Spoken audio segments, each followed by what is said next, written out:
So today I'm rather excited because you have Rowan and Josh on who are gonna, I thought debate SEO, but I think it's going to be more interesting than that as we investigate very surprising topics that they're going to bring up between each other.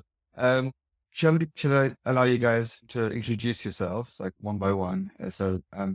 Yeah, Rowan, why don't you go first at the top of my screen? Sure. Hi, my name's Rowan. I've been doing SEO now for about 8 years. I've previously been a head of SEO, sort of in-house working with a business. I worked for big agencies, small agencies, and now currently freelance myself doing SEO amongst other things. It's me. I'm Josh. I'm the head of marketing at N.Rich. I am an SEO critic to an extent. I can't say I've gotten into the nitty gritty of it. I did a high level SEO course, but otherwise, primarily my experience has been in working with SEO agencies and having a couple of SEOs as my direct reports. There's been some on and off. I've seen some positives, some negatives, and obviously that brings us to the nature of the Mm. discussion. Hey, Yeah, how should we be actually looking at SEO? 100%, 100%. And yeah, as you say, you're an SEO critic, and the idea of this episode was, and maybe it is a change my mind style episode. Um, SEO doesn't work in 2025. Change my mind. Let's stick to that theme. Josh, why don't you just give your thesis? Why don't you just put out what's up, and then I'll not let Rowan step into the conversation. Yeah. Yeah, of course. So I think it's a really interesting dichotomy because when folks say something doesn't work anymore, it's often viewed through the lens of black and white when the reality is gray. So you'll never find me saying that any marketing mix channel is dead or it's not working as a whole. It's Mm. all very contextual. I think, and what I've seen is SEO is really, really adjusted in how it works today. Um, Honestly, as recent as 2 or 3 years ago, SEO was still very pushed forward by keyword optimization. Mm. And there was a push for publishing a lot just to kind of flood the search space. That was kind of going down over time. Google on its own was killing that with pushing its PPC model. So it didn't matter how often you're and how well you were optimizing for your Mm. keywords. If it was a sought after keyword, your first 3 to 4 search topics would be a paid ad. And then next they kind of had the summaries. And now with the kind of addition of LLMs, Mm. Perplexity, ChatGPT, Storm AI, all of these different LLMs, the use case of, sorry, and I'm completely forgetting about Google's own Gemini, which also has Mm. similar kind of competitive mindset in that framework. Um, with that in mind, SEO has, at least in its traditional sense, has the least relevance it's ever had. You don't necessarily need to click into the link to view a website to get the information that you seek. And then paired alongside that, there's so much social media out there where you capture the information. My perspective on SEO is that you need to have the technical foundational elements all set aside. You need to have everything put together at the bottom of the funnel. And then outside of that, SEO now really goes more into the conversation of overall content and perhaps even social media. So I would say that there's a handful of organizations that can still follow the traditional model of SEO. I had some conversations with a couple of folks on my LinkedIn. They're like, oh, yeah, it still works for me.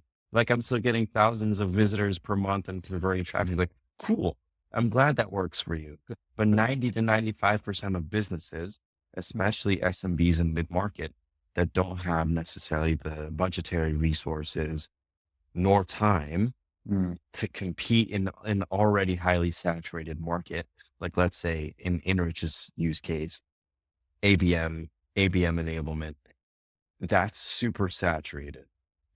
We're not going to rank by going for these high level keywords. So for me, like traditional SEO doesn't work.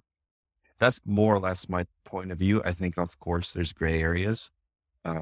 That's where I stand. Okay, man. Well, I'll let you come in there, Rowan. Traditional SEO doesn't work anymore. Um, what are your thoughts? Yeah, so we do have some slight disagreements here, but I think in broad, I think we're both seeing that SEO is changing. It's certainly changing from what it used to be. If we think back to the early days of SEO, it was about keyword stuffing, and it was as simple as figure out what the search term was and put it in your page, a whole bunch. And nowadays, it's far more sophisticated than that. And so you're really running into a problem here, I think, if sort of, as you say, SEO is not dead, but in a sense, it is, because whatever SEO once was, it no longer is. And so, at what point do we shed the term SEO and start taking on a new term, which is potentially more fitting to what we actually do today? I think we've got a sort of a brief moment here of divergent thought in the industry. One being that SEO is becoming more and more complicated. You need to understand AI overviews, branding, social media. You're bringing in all these different elements, and so I just think, where does the line end? If you're doing UX and you're doing search engine optimization and you're doing social media and you're doing video content, blog content, you're kind of doing all of marketing, and so SEO is starting to become marketing.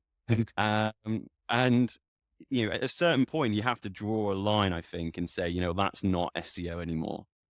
And the opposite extreme, I think, goes down the simplification. Actually, SEO has become too complicated, and you need to sort of say, you know what, PR is PR, and SEO is, can it be discovered and indexed? And I'm sort of, I suppose, tepidly treading down that path, where I think actually SEO needs to simplify. It does need to sort of say, you know what, this other department is going to be more helpful for the business. I could offer those services, but the reality is somebody else is going to offer those services better than I can. So how can I integrate with some of those other providers? Not how can I offer everything? And so I think with this comes a change in stuff like pricing, how much SEO is, what kinds of SEO you do. Josh, you mentioned bottom of the funnel. I've been arguing for bottom of the funnel now for quite a few years, and so I'm in absolute agreement. And I think some of it, we've not talked about keyword research yet, but I think topical research is perhaps more important than individual keywords. So I definitely see that things are changing, either to become more complicated or simpler. I remember Brighton SEO earlier last year, and somebody had like a 500-point checklist for technical SEO, and it's like, let's be honest. You don't need to check 500 bits. And we can check hundreds of things, but at a certain point, is it really going to make a difference? And the amount that people, are you charging less to look at a 404 than you are to look at some massive issue? And the answer is probably not. And so SEO is becoming way expensive at a time when the results are actually not speaking for themselves. So I think we're in agreement there. Yeah, and that kind of ties up my point of view, which was, hey, you don't forget SEO. It's just you need to reprioritize it. I think a lot of businesses, a lot of CEOs and old school marketers had thought of SEO as like, hey, we need to do this as our number one thing. We need to pool all of our resources into SEO first and foremost. Everything else can be solved, for example, with PPC. And that kind of worked. Obviously, you weren't getting good quality output. Like, we, as consumers, that's how we grew blind to advertisement for the most part. But it still worked to an extent. But now you can't. I think where SEO still fits in terms of that first stage of prioritization is having your technical pieces all lined up. Make sure your website is functioning well. You're getting good speed, good load speed times. Your sitemap is accurate, so it can be indexed correctly. But on the other hand, you don't need to be publishing 10 blog posts per month anymore. And Rowan, this is a really good topic I really wanted to drive into deeply. I've experienced so often this push from multiple agencies and NCOs historically where push content out. And the narrative has been, hey, these are the 10 blogs you should prioritize this month. And this is the complexity of ranking for that keyword, which is below 40.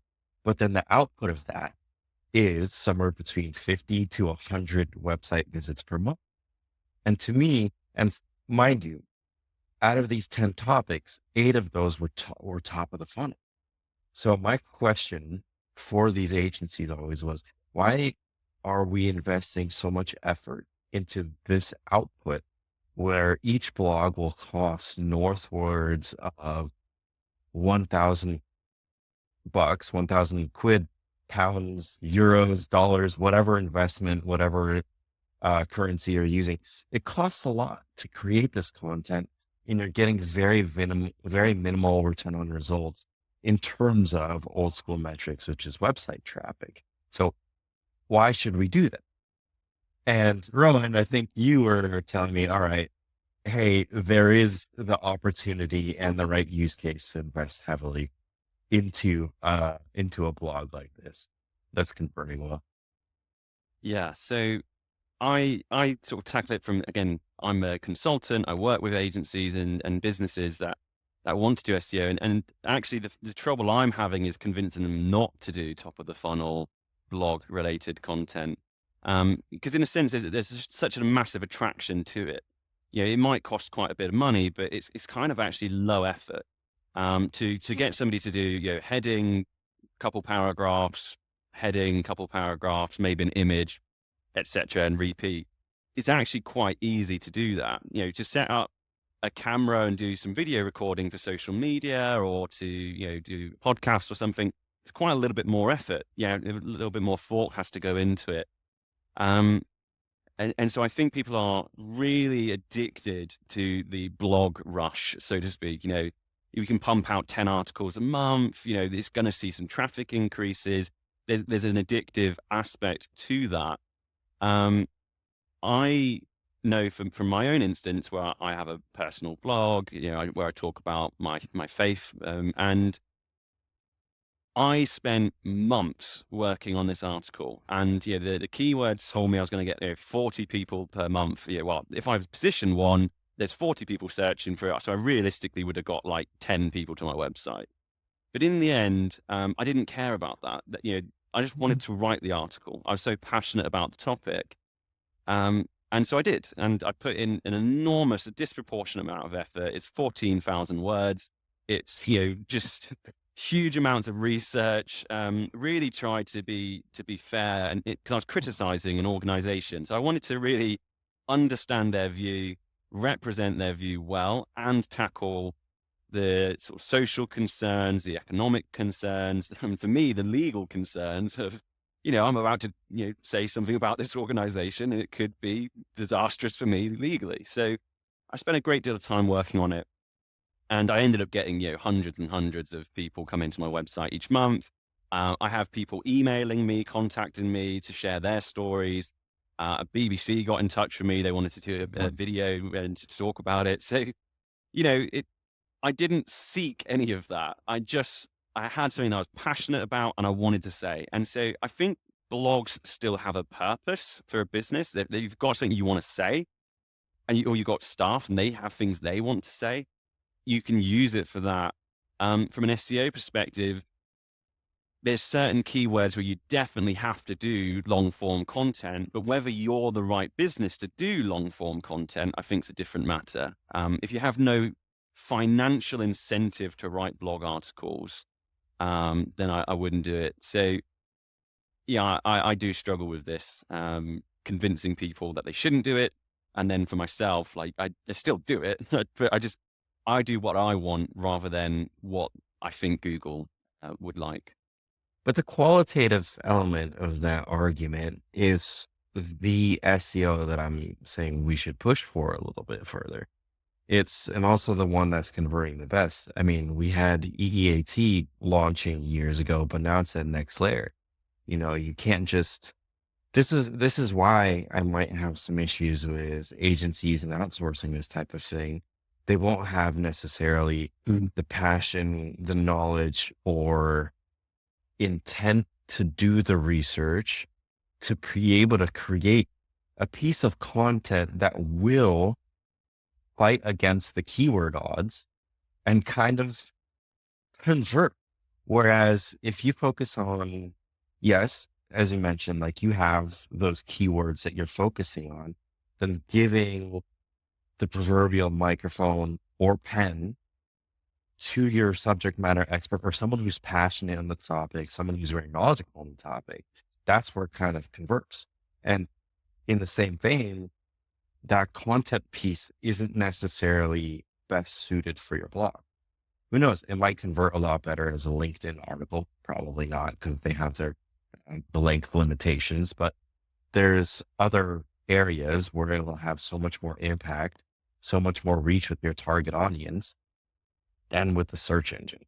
But that's not to say it won't be found through a search engine. It's just like, hey, let's rearrange our priorities away from, as you mentioned, keyword stuffing, and kind of more along the lines of, hey, what's the quality, what's the output, and where does it actually sit? And then is it a conversation of, is this SEO or is it a grander marketing motion? Which it's a grander marketing motion, and therefore pays cadence to my assertion that SEO in its traditional methodology should be reprioritized. Yeah. So I'm listening to this conversation. I'm actually beginning to wonder why we're even using the term SEO, search engine optimization. So I think I'm going to just kind of summarize here and then let Rowan kind of comment. So what I'm understanding is that the things that work, for example, creating a very kind of topic related, passionate blog post, doesn't necessarily have the result of driving website traffic. You're not really optimizing for anything here. You just did your marketing the way it should be done. And then aside from the website traffic, you also have all these other, you could say PR, you've got BBC coming to contact, you've got people emailing you, you've got some direct stuff going on. So at that point, did we optimize for the search engine, or did we write blog posts, almost like a PR piece, which kind of sparked all these other activities? So I think that's I think so. So what my question would be is like, what should we be expecting from? So what is SEO now? Is it the act of writing blog posts? If that's the case, what are we expecting from this? Because this is what it's sounding like a little bit to me. SEO is blogging versus actually optimizing anything. Yeah. So I put a great deal of emphasis on the O. So I think we've moved away from the O in the SEO. So it's about optimization. And there is a million things you can possibly do to optimize it, but not a million things that are good to do.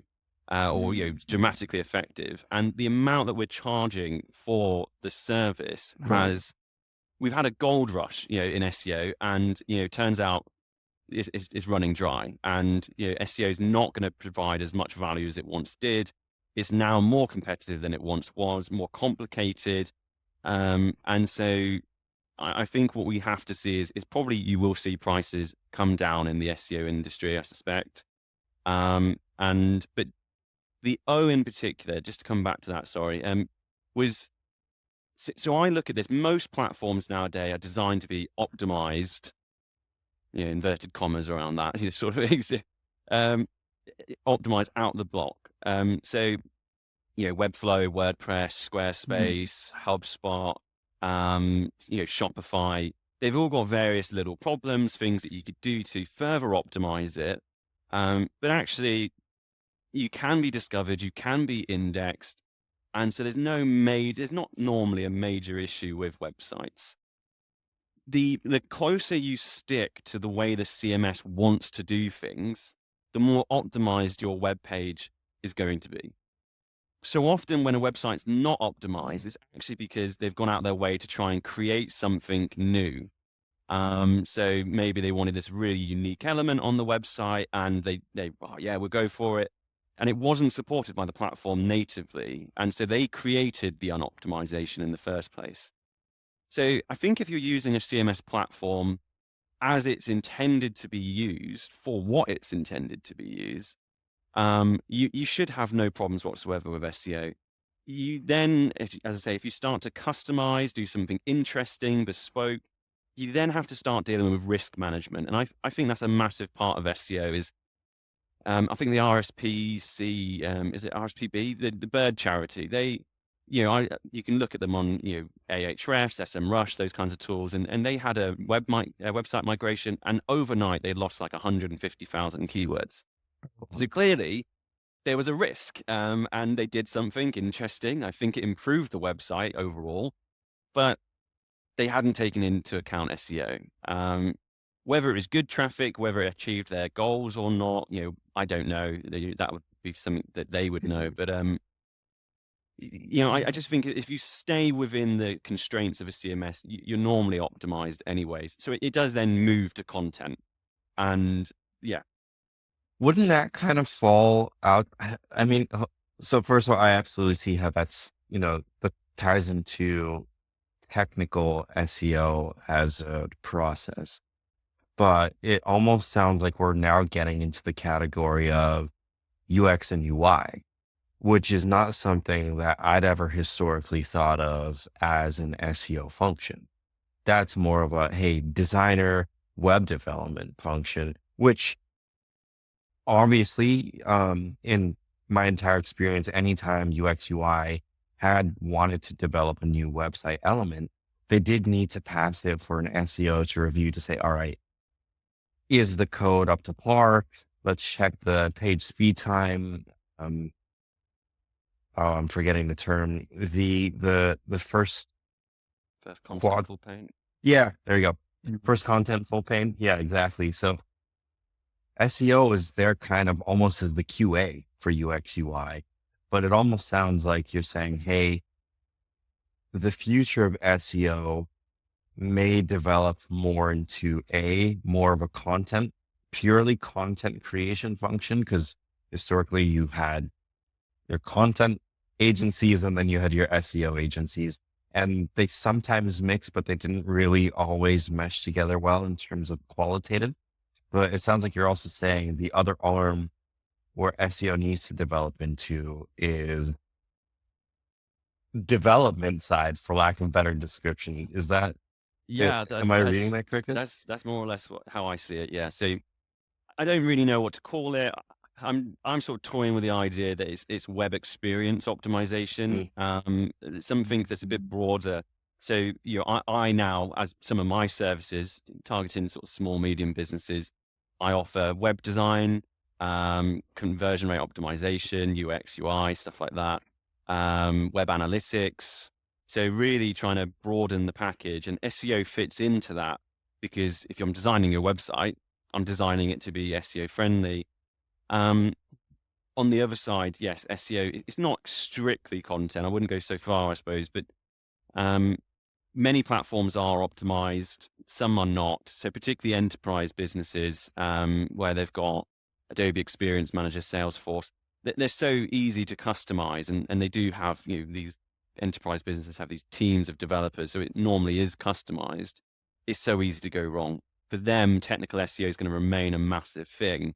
But when I think of SEO, I tend to think more of the small and medium businesses across the country who want to start their first business and see how it goes. And I think for them, it is going to be mostly content focused. Use the platform as it's intended to be used, and do something interesting, and push it out there. Social media, paid ads, whatever it is, push it out there, and as well as SEO, make sure it's on your website. But I wouldn't focus too much on the technical for small businesses. Very interesting. I actually I had one more question there. It kind of yields another, I guess, layer of where I don't know if I want to see, like, I would say SEO is developing, but a big question mark that's coming to my side as a team leader, and it's not even something that's been discussed at the SEO level, but I know it's important at the SEO level, which is the exact impact of the likes of social media. So this is what we're seeing across the board as B2B marketers. When you have a certain question for your business, for your given problem or solution, you'll typically be able to find your answer quickly on LinkedIn or on Reddit or in certain communities. I mean, those, like, let's say Slack is not searchable at the moment, but there are other communities that are searchable.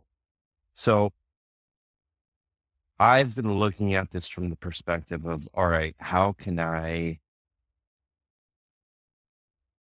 develop and engage my team in activities that are creating content that would address questions and topics on social media channels? So how can they create, I guess, in a sense, keyword optimized LinkedIn posts or answering queries that might be coming up on Reddit? So how do we get our knowledge onto these channels? Because that's where it's searchable. That's where it will come up in SEO, because somehow Reddit and LinkedIn now are both starting to more dominate that SEO real estate.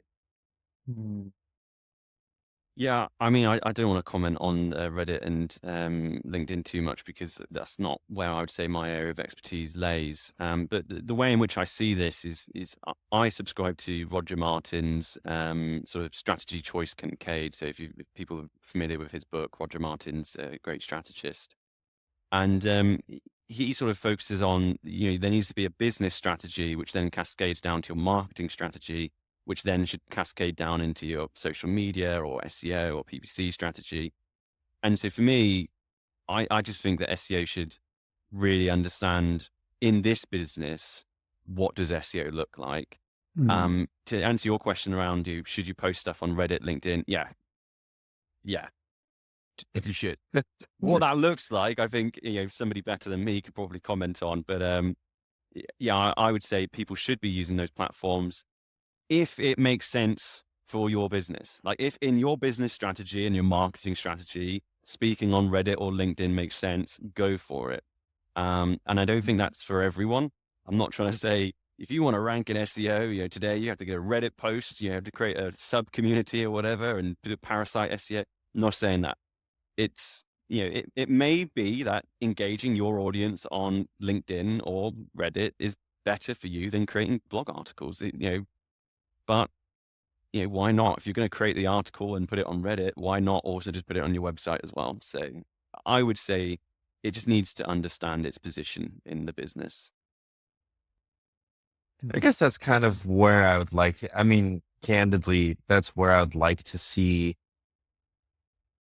SEO develop into, because that is taking up so much mind space and it is taking up so much web space at this point. I've posed the same question to the agency that I'm working with.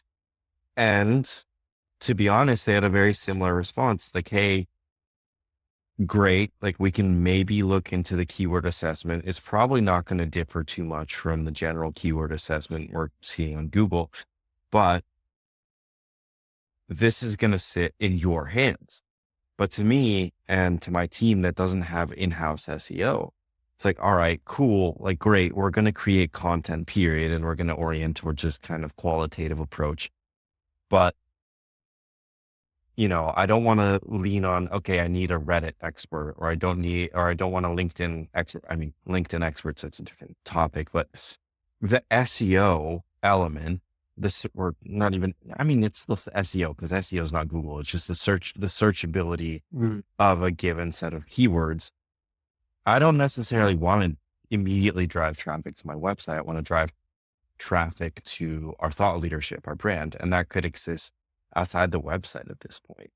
And that's kind of what I would like to see from SEO expertise. Like, hey, how do you bridge the gaps between these different channels, given that they do include key elements of SEO within them, or not SEO, but search specifically. Yeah, I sympathize with that. Yes. But I'd probably have to disagree there, because I think we're starting to deal with community management. Like, the way in which Reddit operates is not just post it and ghost it, which is what SEO has traditionally been. You put it on your website and you forget about it. And if you're doing SEO really well, then you might come back once a year or once a quarter to make sure it's up to date. But I think with Reddit, you have to really have your fingers on the pulse every day, and you have to be sort of looking out for, this is going to be the right conversation, or this is the right comment to respond to, or responding to. And so there's kind of like a always on component to it. And SEO, it just it's not structured to work that way. It's structured to say, yeah, these are kind of good topics to talk about, but they will be similar to whatever keyword research they're doing on Google, because people have the same amount of problems in roughly the same proportion. And so I do think they're probably right on that point. It won't be too different. And I have a great sympathy for them to not want to go into stuff like Reddit. I think you need a community manager at that point.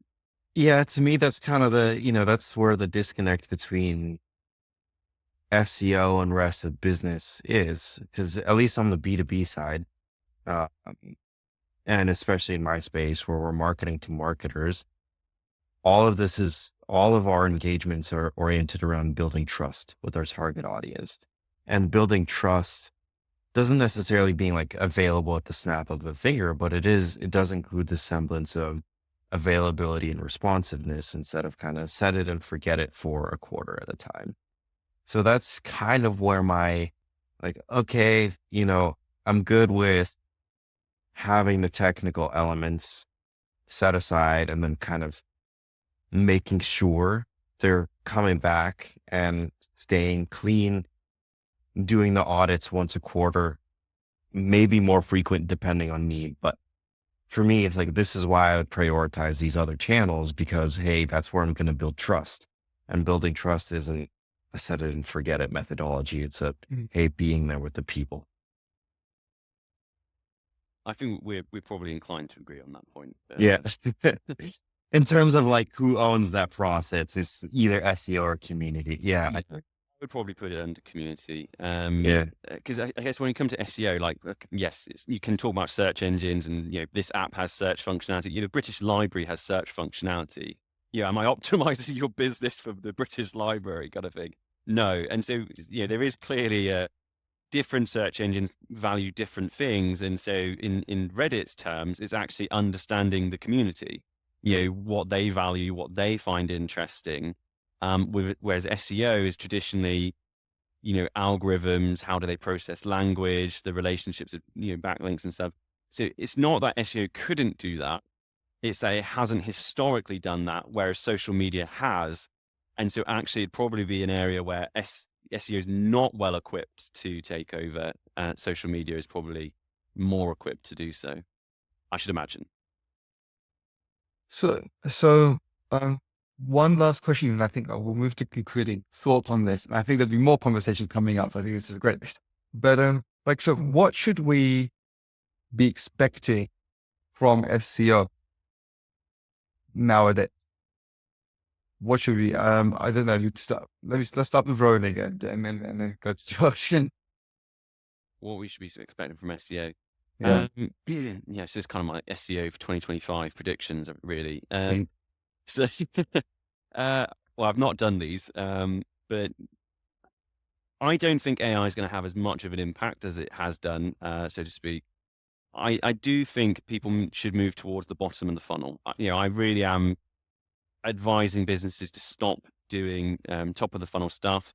I think keyword research also probably has had its day.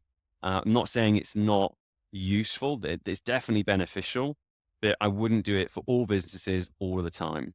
I would probably be focusing more on, if you were to take like hair dye, I've never worked on hair dye. I've never done keyword research. I can instantly think of some of the questions people might have. Like, I've just put hair dye in my hair.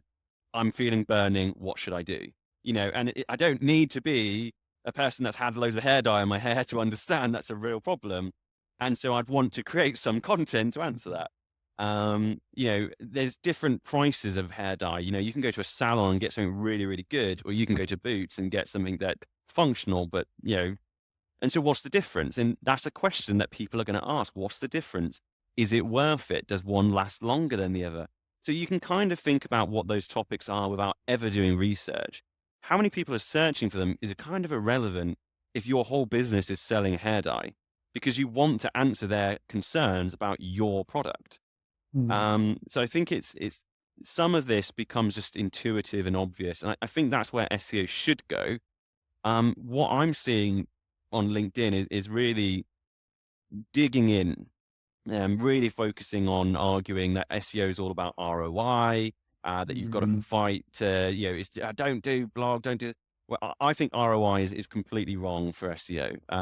But I understand where the sentiment is, but I disagree with that personally. Should the focus still be driving website traffic? Is that the key thing we're tracking, or is that evolved? I think traffic and ROI are both the wrong ways of thinking about it, Okay. because you're not actually measuring SEO with those metrics. You're measuring business performance, or you're measuring the amount of people coming to your website. Okay. But the amount of people coming to your website could decrease and your ROI decrease and have absolutely nothing to do with optimization of the website. And again, I focus on the O of SEO. So let's say the economy tanks in the next couple of years, disposable income is going to decline. Suddenly, it doesn't matter how much traffic's coming to your website, the amount of people buying your product's going to go down. Or your competitor runs a sale and you didn't know about it, the amount of people buying from you is going to go down. It doesn't mean that the work was unoptimized. And so you can't really measure it. Okay, your conversion rate might go up suddenly. You did some changes, it doubles up. Did you suddenly SEO twice as well? No, it's just as optimized as it once was. It just converts better. And so ROI doesn't capture the nuance of a website particularly well, because it has so many external to the business metrics and internal to the business metrics. I don't think ROI is a great measurement of how optimized a website is. Equally, traffic isn't a great measurement, because we've talked about people just blast blog posts. And so people are sort of reacting against this bad tactic to say, don't look at traffic, look at ROI, but just in the nicest way, don't be a knob, just don't, as an SEO, create content that makes sense for the business. If you go around creating 1 million articles that make no business sense whatsoever, the reaction is going to be that we don't care about traffic, we care about ROI. And you, as I say, just don't be a knob and focus on, yes, this makes sense for us as a business. Let's create the content. Let's do it. So what is the kind of sign? If ROI is not it and traffic is not it, then what is the sign of an optimized website? What? So from a technical perspective, can it be discovered and indexed? So the content you want to be discovered and indexed is, the content you don't want isn't. That's the basic premise there. Other than that, does the page title reflect the purpose of the page? Because you can't really just choose which keywords you want. We do the keyword research, we put it in a table, and some people kind of like, well, why would I rank for these other terms that I didn't want? It's like, well, it's the way it works. And why don't I rank for this term that I did want? It's the way it works. And so in a sense, the purpose of the page is a better measurement of, like, is it optimized? You might not show up for the keyword you want to, but you show up for the keyword that makes sense. And so I would measure optimization based on, just, are you doing the right kinds of things that search engines reward? So you've got the title that reflects the page purpose. You've only got one page which reflects, this. It's not like 10 different pages that answer the same question. Is your website easy to navigate? Things like this are, I think, more activity based, and you're measuring it on, is it done? Have we done the things that a good website ought to do? As opposed to, have we done 1 million things that you could do? It's, a good website does these things. Have we done them? Original imagery. It's not an SEO metric, so to speak. It's a thing that a good website ought to do. And search engines do look to reward original content. So it's kind of, I try to think about it more from a web perspective. Have you made a good website? And I think you can measure that more intuitively without a metric. You can kind of holistically, you know when your website's not good. I think the challenge is from both a marketing leader and a CEO, whatever the general budget owner's perspective is, SEO and specifically SEO services are really expensive, and any function within a given business that is expensive, they're going to want to know the ROI. So the challenge there is like, hey, how do you convince leadership, marketing, and budget and otherwise budget owners, the CEOs, hey, maybe don't talk about ROI as a function. Like, this is why I need to be looking at other metrics. And I think it's really, really tough to say, hey, just trust your gut instinct to see that this is a website.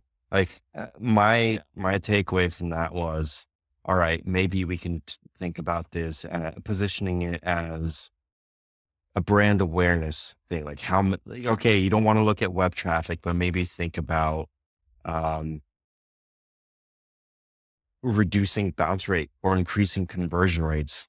Therefore, you say, all right, you're increasing how much your target audience is on your page. And at the next layer, having the ability to define who is the audience that's actually visiting and converting.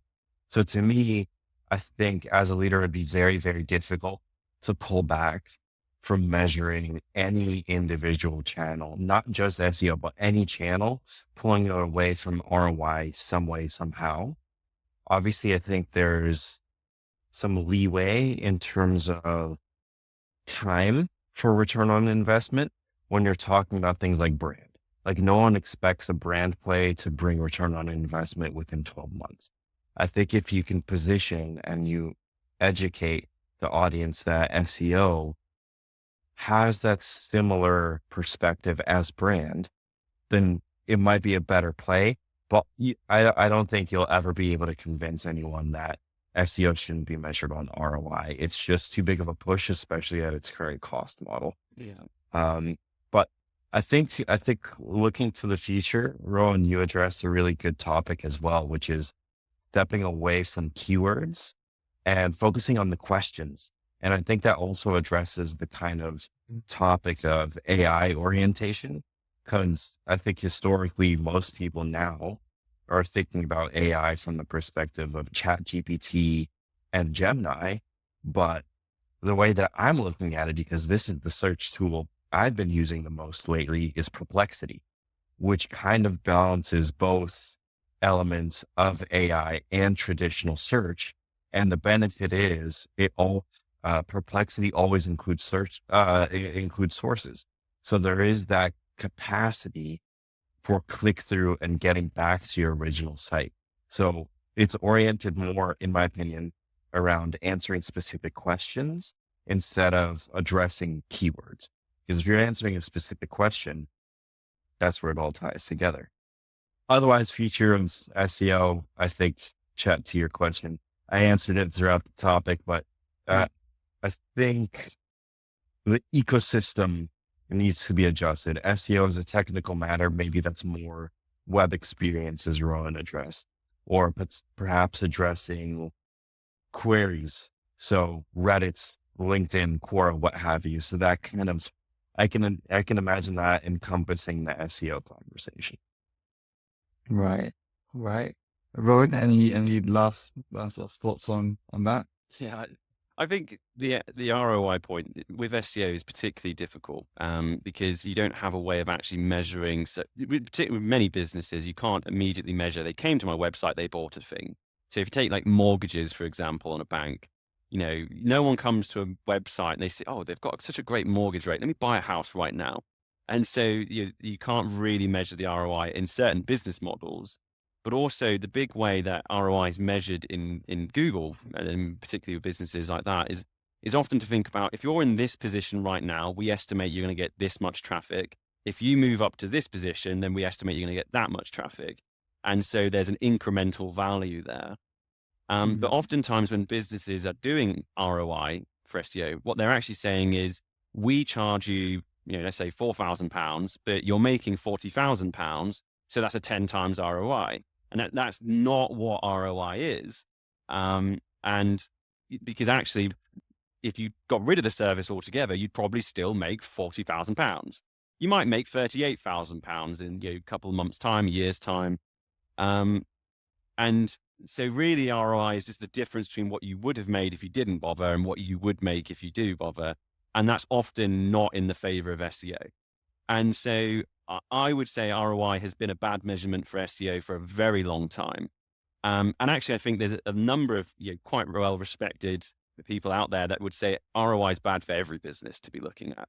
And so I fall on the side of it. It can't be a good thing. I think stuff like impressions, that how visible you are in search engines is what you're trying to achieve. And so if you're more visible, you've done a good job optimizing. So definitely bringing in like impressions in there as well as just well optimized. But So otherwise, I think we're in big agreement on how things should go, generally speaking. So interesting. So interesting. I can see a future conversation opening up where we go into like the details of pricing. How do we measure these different aspects of SEO in a more kind of fleshed out way? But I think it's been very, very fascinating to see kind of the conversation go towards optimization, what that entails. And then from the marketing, head of marketing point of view, what does that mean in terms of business outcomes and kind of the decision to go down that go-to-market route? So thanks, guys. Thanks for your time. It's been an extremely interesting conversation. I hope to have both of you chatting more in the future. And yeah, I'll leave it there. Yeah, Cool. Thanks, Rowan. Thanks. Bye. nice. That's it.